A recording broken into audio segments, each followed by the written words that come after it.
Bonjour et bienvenue à ce coaching axé sur sexe et spiritualité. Je ne cesse de le dire, le but de ce coaching n'est pas de faire peur à qui que ce soit. Le but de ce coaching n'est pas aussi de faire le moral. Mais le but de ce coaching est de partager le savoir. Alors comme je l'avais annoncé, aujourd'hui, je vais développer les 3 façons de faire l'amour. On peut faire l'amour avec son cœur, on peut faire l'amour avec son corps, tout comme on peut faire l'amour avec ses émotions. Le sexe, une fois fait avec le cœur, il libère. Donc, il affranchit, il guérit, il protège, il garantit. Et il rassure. Pourquoi? Parce que c'est fait avec le cœur. Et le cœur, c'est là où se trouve la vie qui régit tout ce qui est dans le corps. Une partie de notre corps peut arrêter de fonctionner. Un certain organe peut arrêter de fonctionner. Nous continuerons de vivre. Mais quand le cœur s'arrête de battre, c'est fini. Nous sommes déclarés morts. Alors, tout acte sexuel fait avec le cœur, c'est un acte qui est fait avec la vie. C'est un acte qui a comme objectif la libération, l'affranchissement. Disons, un acte qui a pour but la bénédiction. Donc, une fois que vous faites le rapport sexuel avec votre cœur, vous êtes en train d'être affranchi. Vous êtes en train d'être déstressé. Vous êtes en train d'être libéré de tous les fardeaux possibles. Parce que c'est fait avec le cœur. Par contre, un acte sexuel fait avec le corps seulement, ça bloque les énergies spirituelles.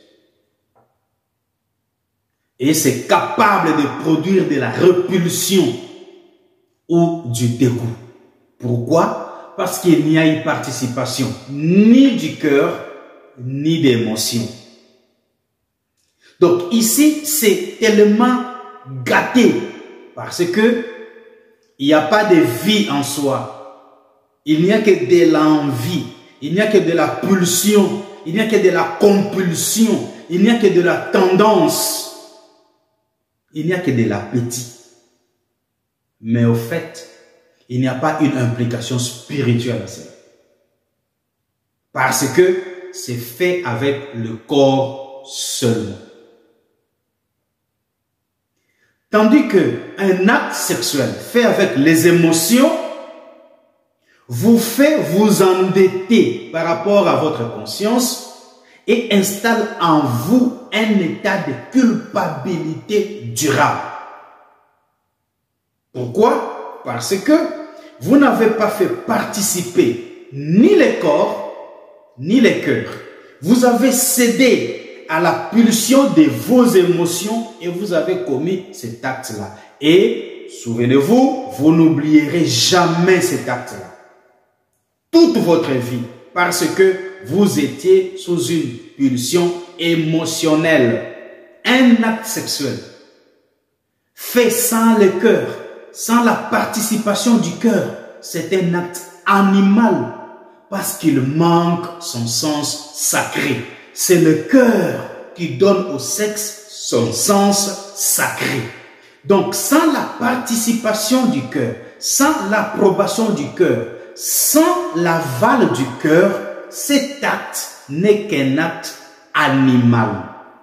Pourquoi? Parce qu'à travers le sexe, on peut facilement hériter des karmas, lesquels sont des malédictions qui sont rattachées au dépôt des énergies négatives des précédents partenaires de la personne avec qui vous êtes en train de faire le sexe. Donc, il y a un dépôt des énergies négatives.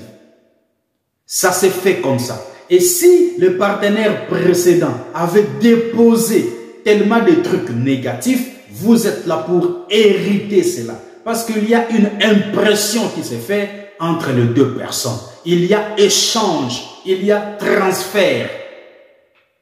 Vous donnez et dans l'entretemps, vous recevez. Et s'il y avait un dépôt du négatif, vous ne faites que hériter du négatif. Voilà pourquoi le sexe doit se revêtir de son sens sacré avec l'aide de la spiritualité. Donc, comprenez par là que tout passage à l'acte sexuel laisse des traces indélébiles. Et ces traces-là affaiblissent vos chakras à travers les dépôts des énergies négatives. Parce que là, c'est un mélange d'énergie. Si vous êtes positif, vous possédez le positif donc, et que vous tombez sur quelque chose, sur un endroit où ont été déposées des énergies négatives, vous héritez de ces énergies négatives. C'est comme ça que ça se fait.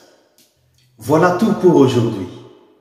Dans la vidéo qui suivra, je vais parler du pouvoir de la parole pendant la jouissance et j'en parlerai en profondeur. Dans l'entretemps, prenez bien soin de vous. Au revoir.